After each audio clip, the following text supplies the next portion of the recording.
नमस्कार, माझं नाव मिलिंद दळवी. ऑर्गॅनिक फार्मिंगमध्ये आपलं स्वागत आहे. तर हा जो डाळिंबाचा प्लॉट आहे सेंद्रिय पद्धतीचा आहे.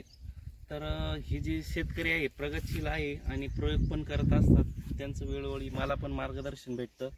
तर त्यांचा परिचय आपण जाणून घेऊ. सर, नाव सांगा तुमचं. माझं नाव मिलिंद रामनाथ गांडोळे, राहणार निमगाव वैजापूर, तालुका संगमनेर, जिल्हा अहमदनगर. तर मी आतापर्यंत डाळिंबासाठी कुठल्याही प्रकारचं रासायनिक खत वापरलेलं नाही. बेसल डोस मध्ये पूर्णपणे ऑर्गॅनिकच वापरलेलं आहे. आणि त्याला खाली मुळांसाठी मी मायक्रोरायझा वगैरे सोडतो. असं ह्याच पद्धतीनं सगळं आतापर्यंत मेंटेन करीत आणलेलं आहे. आता पोटॅश सोडायचंय तर पोटॅश माला मध्येच सोडणार आहे मी. कुठलं एसओपी वगैरे किंवा एमओपी वगैरे मला वापरायचं नाही. आता तुम्ही किती दिवसापासून आपली ट्रीटमेंट घेताय? बऱ्यापैकी आता साधारणतः आता हे 3रं किंवा 4थं वर्ष असेल. डाळिंबाला मी कधीही रासायनिक कुठल्या प्रकारचं बेसल डोस मध्ये काही वापरत नाही.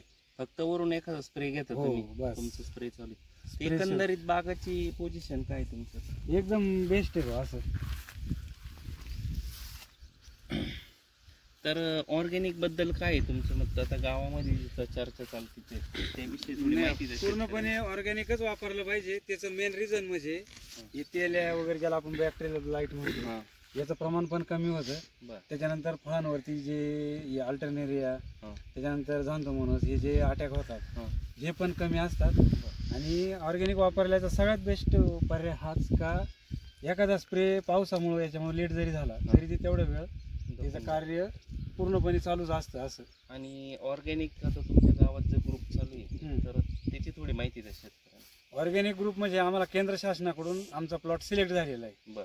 तर त्याचं जे काही इथून पुढे जे औषधं वगैरे किंवा खत बेसल डोस वगैरे जो आहे तो पूर्णपणे ऑर्गॅनिकच भेटणार आहे. आणि 2 वर्षानंतर आम्हाला पूर्णपणे जमिनीचं सर्टिफिकेट सुद्धा का बा हे पूर्णपणे ऑर्गॅनिक करतात अशा पद्धतीनं ते सर्टिफिकेट पुन्हा दिल्या जाणार आहे. म्हणजे आपलं जे सांगणं आहे का तुम्ही पूर्ण ऑर्गॅनिक जर वापरलं तर तुम्हाला हमी भाव भेटणार आहे. हो. तर त्याच्याविषयी तुम्ही काय सांगता? त्याच्याविषयी म्हणण्यापेक्षा इथून पुढे गव्हर्नमेंटच जसं ऑर्गॅनिक शेती त्यालाच हमी भाव देणार आहे.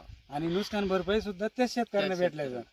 म्हणजे तुम्ही आता जमिनीचा पोत जर सुधारायचा असेल तर ऑर्गॅनिक घ्यावाच लागणार. केमिकल तुम्हाला कमीच करावं लागेल. हो, केमिकल म्हणण्यापेक्षा केमिकल फक्त अशा ठिकाणी का बा आता पर्यायच नाही काही, त्यावेळेस इमर्जन्सी म्हणून केमिकल तुम्ही वापरू शकता. पण माझ्या जमिनीत केमिकल नाही. माझ्या माहितीनुसार जर झाड तुम्ही जर पूर्णपणे त्यांची हेल्थ जर व्यवस्थित जर ठेवली तर याची गरजच पडणार नाही का पुढे येणार जे संकट आहे ह्याच गोष्टी टाळल्या जाणार आहे. बरोबर, ठीक आहे.